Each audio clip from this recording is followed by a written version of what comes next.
ओम शांति। हम बचपन से ही अपनी मम्मी पापा के साथ ही मधुबन में आना जाना चलता था। और जब मैं मधुबन में आई, सबसे पहले संदेशी दादी के साथ मधुबन में आई थी।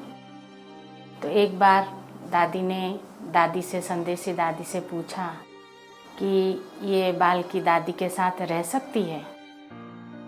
तभी संदेशी दादी ने बोला कि मैं पूछ के बताती हूँ इनकी पेरेंट्स से। तो तभी हमारे घर वाले राजी नहीं हो रहे थे कि भाई मेरे को समर्पित जीवन बिताने की, लेकिन मेरे को इच्छा थी कि ये लाइफ मेरे को बहुत अच्छा लगता था कि ऐसी समाज सेवा करना, ऐसी बाबा की बन के रहना तो अच्छा लगता था। फिर दादी ने एक बार, जब मैं मधुबन में आना जाना चालू हुआ, तो एक बार मेरे को दादी ने बुला के, बड़ी दादी ने तो पूछा कि आप दादी के साथ रहेंगी।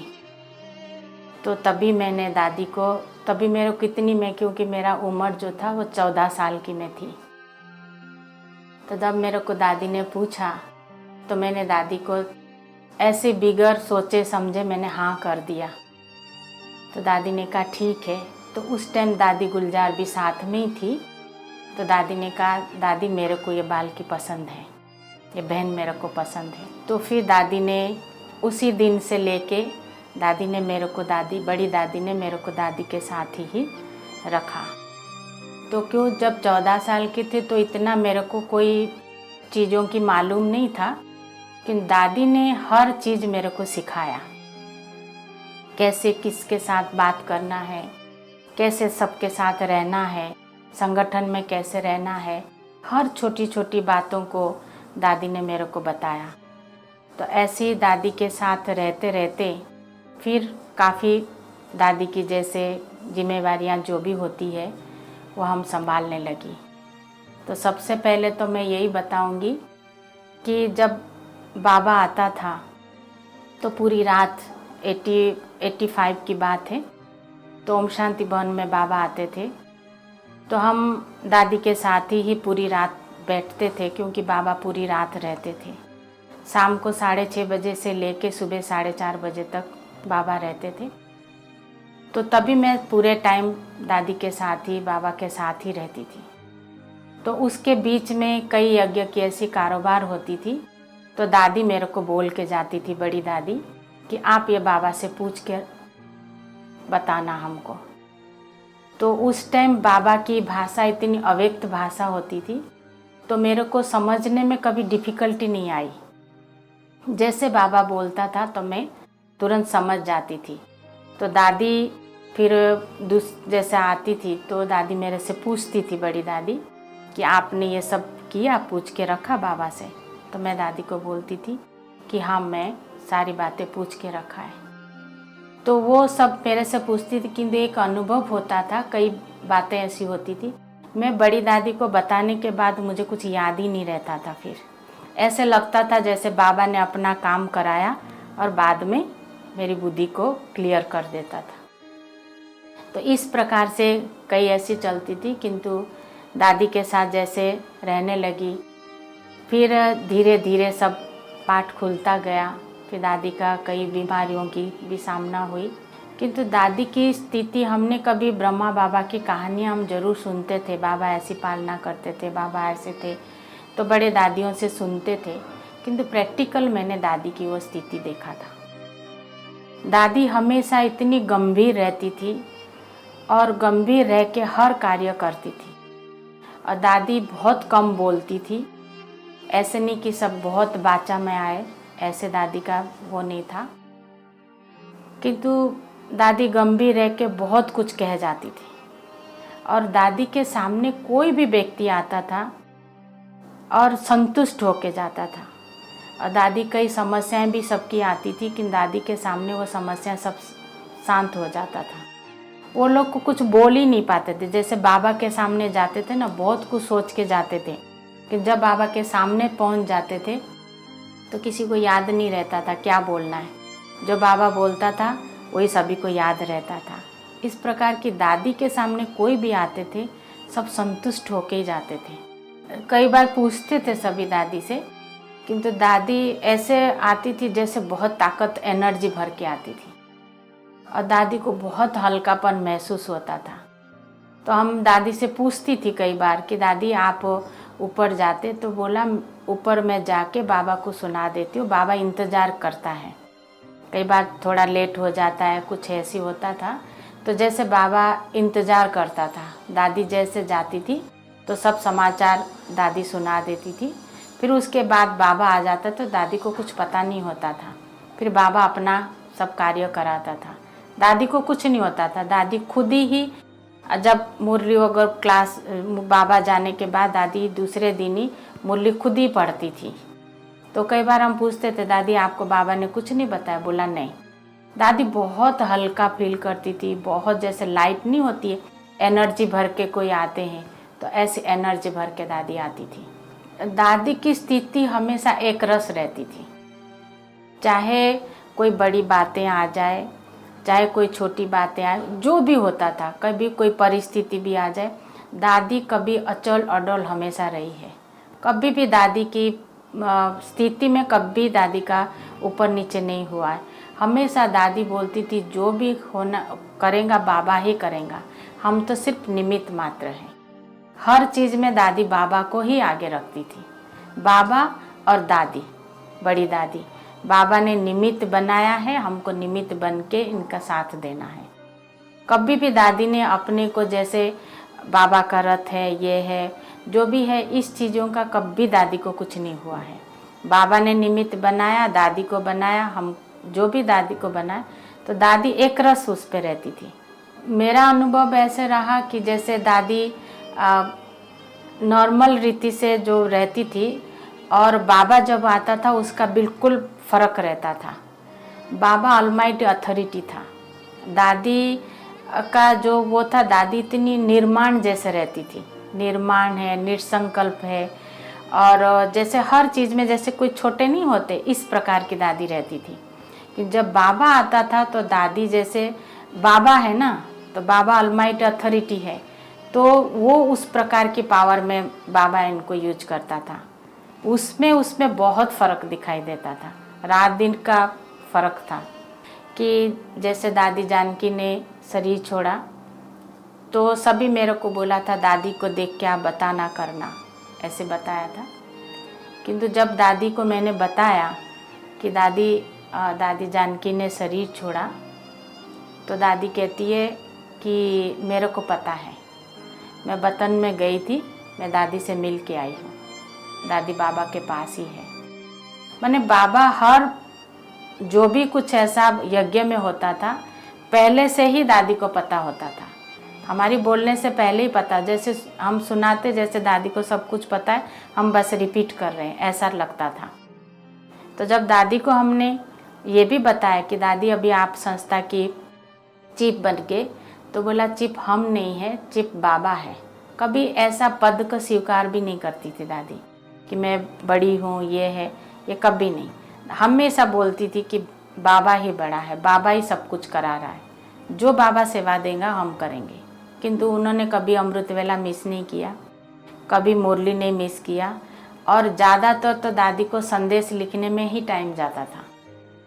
कितनी घंटों घंटों सब संदेश लाती थी जो, तो वो लिखने में ही उनका टाइम जाता था। बहुत पढ़ाई में दादी का बहुत अटेंशन था, बहुत अटेंशन देखती थी दादी, और कुछ नहीं। जैसे अव्यक्त मुरली है, मुरलियाँ है, कोई किसी की भी ऐसे नहीं कि ये छोटों ने क्लास कराया, बड़ों ने क्लास कराया, सभी की दादी क्लासेस सुनती थी।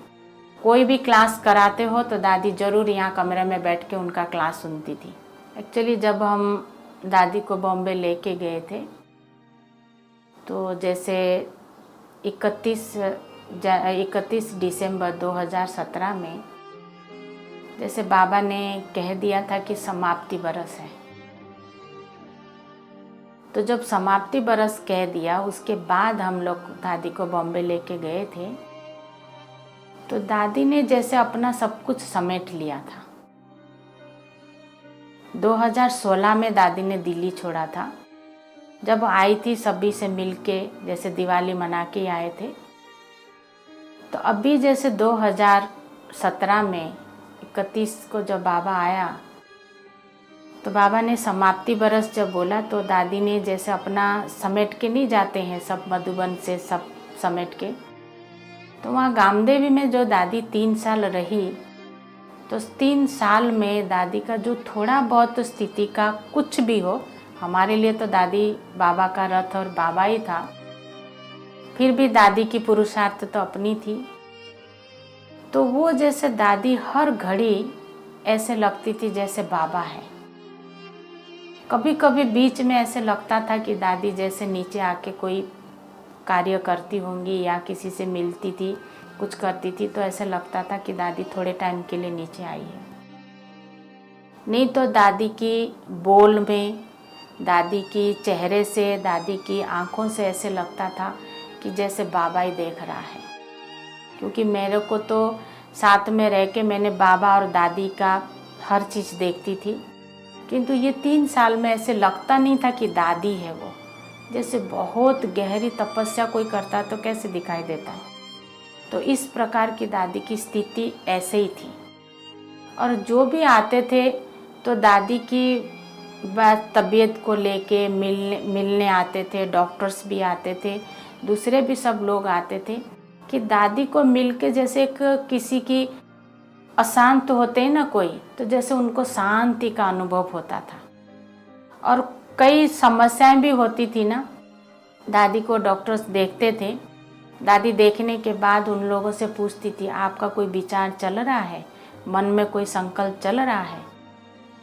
तो उन लोगों को वंडर लगता था कि ये क्या हमारे चल रहा, हमने तो दादी को कुछ सुनाया नहीं है और ये ऐसा कैसा है।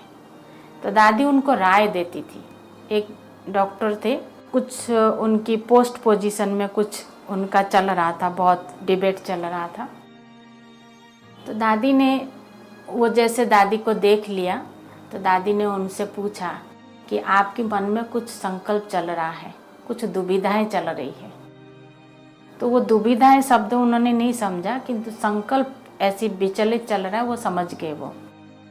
तो उन दादी से जब पूछा तो दादी ने कहा देखो, आपका जो कर्तव्य है आप करते चलो, आपके कर्तव्य में कभी ऊपर नीचे नहीं करना, चलते चलो, सफलता आपके साथ है। फिर उन्होंने हम लोगों से डिस्कशन किया कि दादी ने ऐसे बोला। फिर 1 महीने के बाद उनका जब उन्होंने कहा दादी ने बोला है मैं ये करता हूँ, 1 महीने के बाद उनका जो पोजीशन था वो उनको मिल गया। तो वो आए, फिर उनको जो अवार्ड मिला था, उनको जो सब हारों को मिला था, वो दादी के पास लेके आए। तो बोला दादी ये आपके कारण ही हुआ। तो ऐसी दादी सबकी मन में क्या चलता है संकल्प वो भी दादी पहचान लेती थी। हम साथ में रहते थे तो कई बार ऐसे आपस में बात करते हैं, दादी के साथ डिस्कशन करते, तो दादी एक ही शब्द बोलती थी, अभी समय बहुत कम है, इसलिए आप लोग जो है योग के ऊपर ध्यान दो और अपनी हर कर्म में अटेंशन दो। ये दादी का बहुत अभी था कि हर कर्म में अटेंशन और योग पावर बढ़ाओ। तो ऐसी छोटी छोटी, जैसे अभी कोरोना बीमारी आने से पहले तो दादी ने हमको बोल ही दिया था कि समय ऐसा आएगा आप बाहर नहीं निकल सकते, इसलिए अपना योग का पावर बढ़ाओ। तभी हमें मालूम नहीं था ये ऐसी सब बीमारी आएंगी, ये होगा। तो दादी को जैसे सब दिखाई देता था कि ये सब होने वाला है, उससे पहले हम लोगों को दादी बोल देती थी। और इतनी उस पे रहती थी जैसे बीमारी थी दादी को, ऐसे नहीं बीमारी थी, किंतु ऐसे लगता था दादी अलग है और उनका शरीर अलग है। शरीर को जो ट्रीटमेंट देना था वो डॉक्टर सब दे रहे थे और दादी कुछ नहीं बोलती थी उन लोगों को। दादी कहती थी वो अपना कार्य कर रहे, मैं अपना कार्य कर रही। ऐसी दादी की स्थिति अभी थी, जैसे शरीर से बिल्कुल न्यारी होकर रहती थी। शरीर छोड़ने से 1 हफ्ता पहले ही दादी से मेरी बात हुई थी और दादी के ऐसे था जैसे अभी 1 महीना या 2 महीने तक दादी जैसे बोल दादी का बहुत कम हो गया था। आप जो शब्द बोलते 1 शब्द में दादी जवाब देती थी, किंतु दादी की साइलेंस और नैनों की भाषा से समझ में आता था कि दादी आंखों से ही बता देती थी।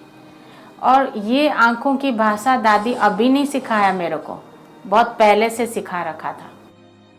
जैसे बाबा आता था ना, बाबा जैसे आंखों से ही मेरे को बताते थे, बाबा जैसे बताता तो मैं समझ जाती थी कि बाबा को क्या चीज़ चाहिए।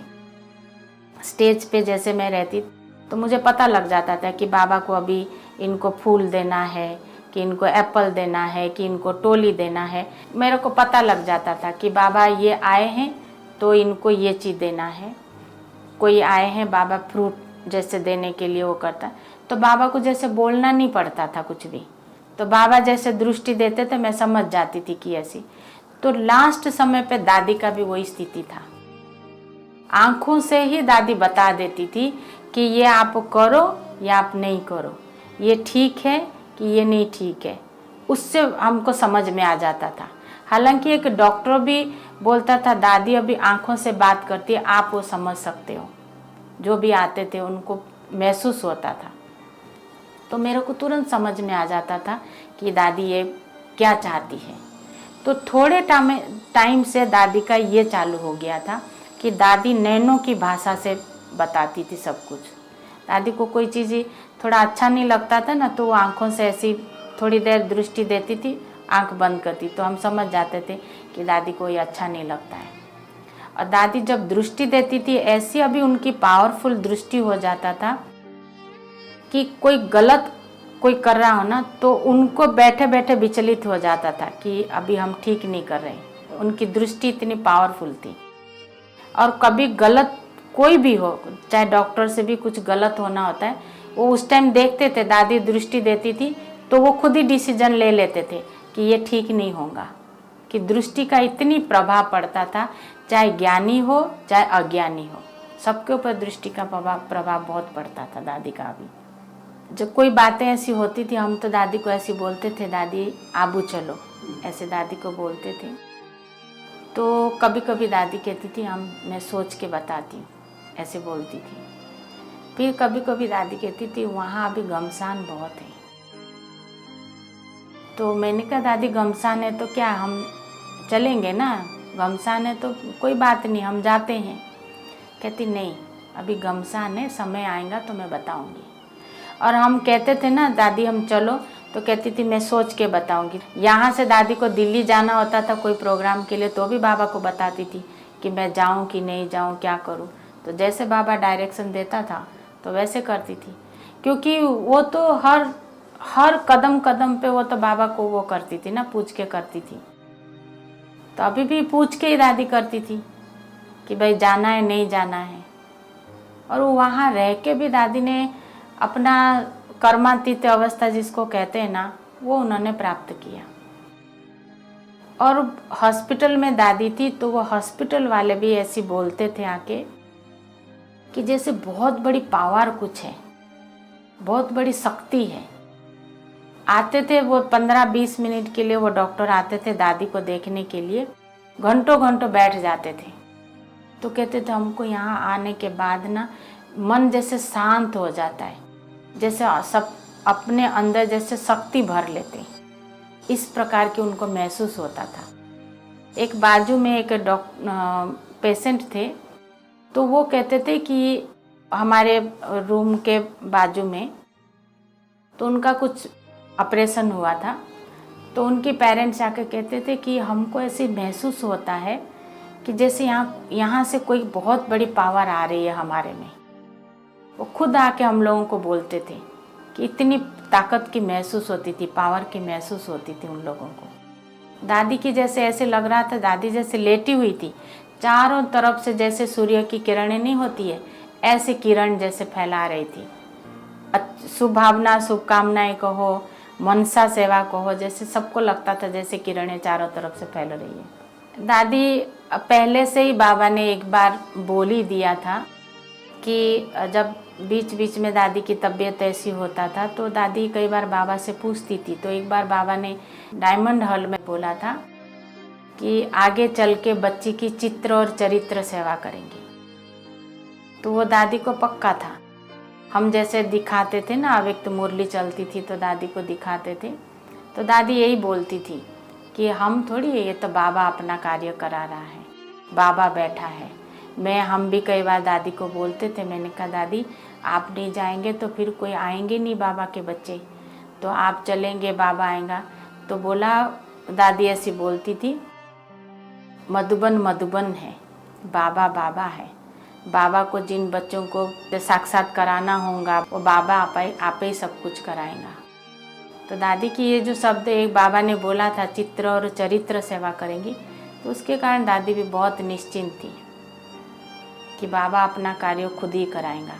यज्ञ के लिए दादी को कभी ऐसा नहीं हुआ यज्ञ कैसे चलेगा। दादी को तो बाबा का यज्ञ है, बाबा ही चलाने वाला है। निश्चिंत और निश्चय दोनों दादी के बहुत पक्का था।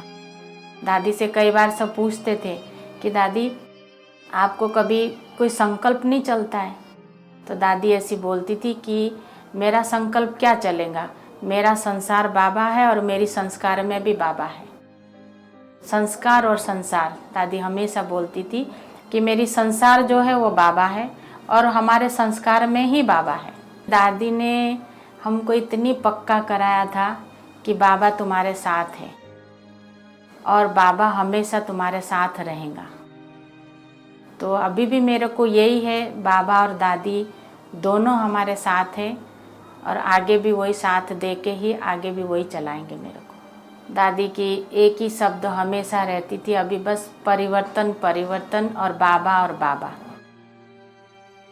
सबको यही एक ही बोलती थी, बस अभी परिवर्तन है। दादी ने जो भी कुछ किया वो हमारे लिए ही किया, क्योंकि दादी जो 3 साल रही ना, उसमें दादी ने हम लोगों को शिक्षाएं दी कि एक तो चारों तरफ से इतना हम जैसे जाते थे करते थे, दादी ने एक प्रकार की जैसे खुद समेट लिया। और दादी ने जैसे लॉकडाउन हुआ तो उसमें क्या हुआ, सभी को बाबा का परिचय घर बैठ मिला। तो एक तो बाबा ने ये सिद्ध कराया कि हम घर बैठ के भी कि बाबा को याद कर सकते हैं, मुरली सुन सकते हैं, अपनी स्थिति बना सकते हैं। और उस टाइम योग का जो शक्ति है, योग का जो प्रयोग है, वो कभी नहीं करते थे, वो सभी ने किया। दूसरा जो बाहर जैसे तेरा मेरा सेंटर की झगड़े, ज़मीन की झगड़े, ये सेंटर ये है वो सेंटर, वो सब बंद हुआ। एक प्रकार की बेहद की सेवा हुई। तो दादी ने ये जो 3 साल रही ना, ये सब कराया। और रही हॉस्पिटल की बात है, जो डॉक्टर्स को अपॉइंटमेंट लेने में, किसी की वो करने में 2-2 3-3 महीना लगता था, वो सिर्फ एक फ़ोन में ही आ जाते थे। तो वो जैसे उनके अंदर एक परिवर्तन आई, डॉक्टर्स के अंदर जैसे आध्यात्मिक ज्ञान क्या चीज़ होती है, वो दादी ने उनको सिखाया। और दादी ऐसी महान हस्ती थी, जो दादी के पास जो भी आते थे उनको ये नहीं लगता था कि हमको कोई पेशेंट को देखने आ रहे, उनको ये लगता था कि कोई विशेष आत्मा है, कोई विशेष महान हस्ती है जिसके हम ट्रीटमेंट करने आ रहे हैं। दादी खुद अपने में इतनी मालिक थी, वो अपनी मर्जी की थी, वो चाहती थी सब कुछ मुक्त हो सकती थी, वो चाहती थी सेवा होवे, उस सेवा के कारण हॉस्पिटल में थी। दादी ऐसी थी, डॉक्टर सोचने लग जाते थे हम क्या करें, क्योंकि दादी ऐसी थी, वो कुछ दे के जाते, दूसरे दिन दादी बिल्कुल ठीक होती थी। जो सोचते थे नहीं ये इतनी जल्दी हो नहीं सकता, तो वो एक दिन में ही ठीक हो जाती थी दादी। और दादी ने कोई हिसाब किताब कुछ नहीं, मैं तो उससे बोलूँगी कि कोई हिसाब किताब नहीं था। नहीं तो आप सोचो, एक सुई लगती है तो दर्द कितना होता है, दादी कभी चूं तक भी नहीं किया, शरीर से इतना वो थी। तो बाबा ही तो सब कुछ कराता था उनसे। दादी ऐसे थी जो 4 धर्म की सेवा करके गई। सब धर्म वालों ने दादी की सेवा किया है, चाहे जो 4 धर्म अपने हैं, चाहे हिंदू है, मुसलमान है, क्रिश्चियन है और सिख है, सभी ने किया। सभी डॉक्टर्स ने दादी की सेवा किया, वो धर्म की सेवा करके दादी गई। और आज वो सभी बाबा की ज्ञान, बाबा को मानते हैं। कई तो अभी से ही फ़ोन कर रहे हैं कि हमको अभी मेडिटेशन सीखना है, मेडिटेशन सीख के हमको अभी अपनी लाइफ में परिवर्तन करना है, आध्यात्मिक के ज्ञान से हमको चलना है। है।